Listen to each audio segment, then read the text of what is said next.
duas expressões que, de fato, são reações naturais, né? Que é você combate ou você usou ação ou... Luta ou fuga. Luta ou fuga, pronto. É isso aí, luta ou fuga. Então você parte para enfrentar ou você foge daquilo ali, tá certo? Então, pelo que você está dizendo, a ansiedade, por favor, diga se é isso mesmo, se eu conseguir compreender bem. A ansiedade é uma reação natural do organismo, e aí quando eu falo do organismo, do ponto de vista mental, psicológico, emocional e até físico, que acaba havendo um reflexo físico também, ela se dá exatamente como um reflexo de uma ou da outra maneira a algo que se apresenta. Sim, vou dar um exemplo, assim, porque exemplo a gente sempre fixa melhor e compreende. Imaginemos uma pessoa, e é para o cérebro é isso que está acontecendo, fugindo de uma fera numa floresta, ok? Seria isso que estaria acontecendo. Imagine se você tem que fugir de uma fera, você precisa correr muito. Velocidade precisa de força da musculatura, compreende? Então o coração vai bombear mais sangue para irrigar essa musculatura mais. O que vai acontecer? Taquicardia. E logo a respiração vai ficar curtinha, imagine se está correndo. Se está fugindo, você pode carregar mais peso? Não, menos peso. Quanto mais leve, maior a fuga. Então vai dar vontade de eliminar peso, dá vontade de ir ao banheiro, né? O xixi, dá vontade de eliminar suor, dilatação da pupila é um outro sintoma, porque vai possibilitar visualizar as laterais para se vigiar. Todas essas estratégias, alterações fisiológicas, têm como objetivo permitir essa fuga com eficiência. Permitir a fuga. E não é para te prejudicar, é para te proteger. Porém, nós não estamos numa floresta fugindo de uma fera, não é essa a realidade. O que muitas vezes está acontecendo é que a nossa capacidade de imaginação de um futuro ou lembrança de um passado traz para a nossa realidade uma sensação de um perigo inexistente. Nesse caso, sim, nós vamos compor uma realidade interna que nos ameaça. Logo, essas reações para a fuga não são eficientes, porque você não tem de onde fugir. É como se você tivesse uma cadeira de balanço, você se movimenta, mas não sai do lugar. É inútil, então. Ao invés de estar protegendo, está prejudicando. Por quê? Porque às vezes você tem que agir em uma situação, por exemplo, que você não tem escape físico. Né? Às vezes traz à lembrança um evento desagradável ou cria uma possibilidade futura que vai te ameaçar. Essas situações cognitivas vão despertar nesse corpo essa reação novamente. Só que você às vezes não prestou atenção no que pensou, no que lembrou. Só prestou atenção na taquicardia. E aí leu o quê? Pronto, infarto. Daqui a pouco já era para mim. Essa percepção vai agravar a reação de medo, concorda? Porque tem mais um alerta. Eu estou passando mal. Aí lá vai mais cortisol, logo mais reação de enfrentamento. Aí nós temos um agravamento do quadro, a intensidade dos sintomas, a pessoa tem uma leitura de que está passando mal. Interessante quando você fala assim, pode parecer um problema de outra ordem, como se fosse espiritual, a pessoa não tem autocontrole. Essas reações, elas não são da ordem deliberada do córtex cerebral, não é isso. Elas estão no nível automático.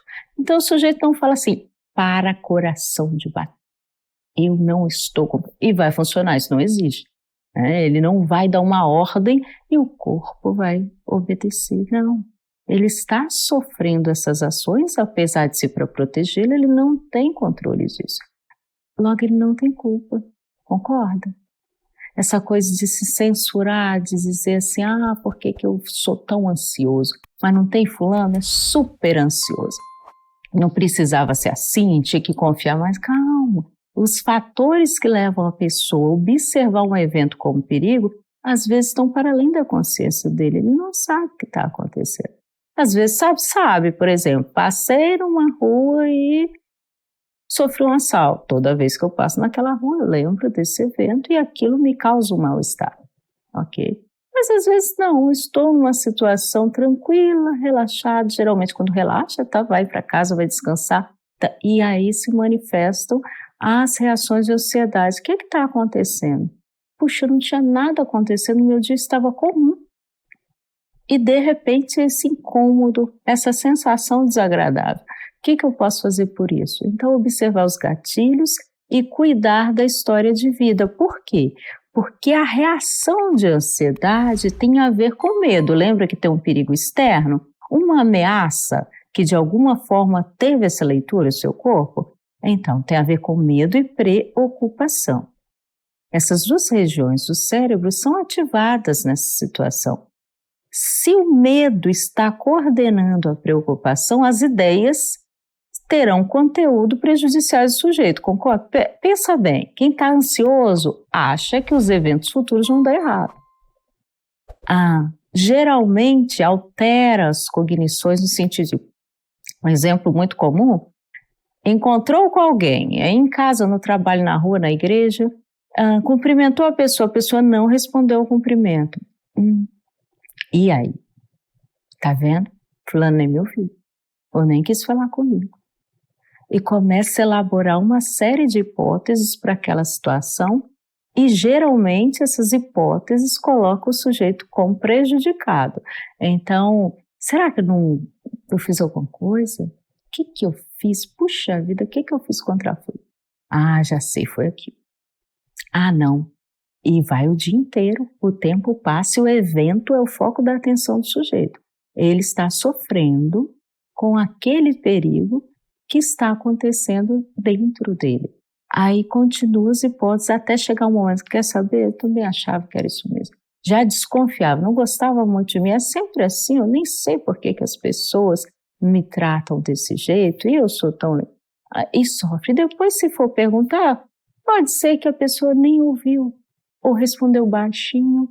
Andressa, desculpa interromper, mas isso então tem relação com os nossos pensamentos? Diretamente, porque uma das reações de ansiedade é preocupação. Isso acontece na ordem cognitiva dos nossos pensamentos. Esses pensamentos terão um conteúdo ansiogênico que vai fazer o sujeito sofrer, porque ele recorta uma situação real e compõe uma narrativa em cima daquela situação, e essa narrativa o prejudica. E ele dá a essa narrativa valor de verdade, isso está acontecendo internamente. Lá, externo, tem um evento, a pessoa não respondeu. E pode ter sido uma série de porquês que não tem nada a ver com o sujeito. Pode ser que naquele dia ela não estava muito bem, como todo mundo um dia não estava muito bem. E invariavelmente isso termina numa conversa com o pastor. Pastor, acho que eles entram no assunto. A irmã fulana não fala comigo. E eu não sei o que eu fiz. E a irmã fulana fica surpresa. O quê? Nem reparei que eu não falava com ela. Eu acho que eu falei. Eu tenho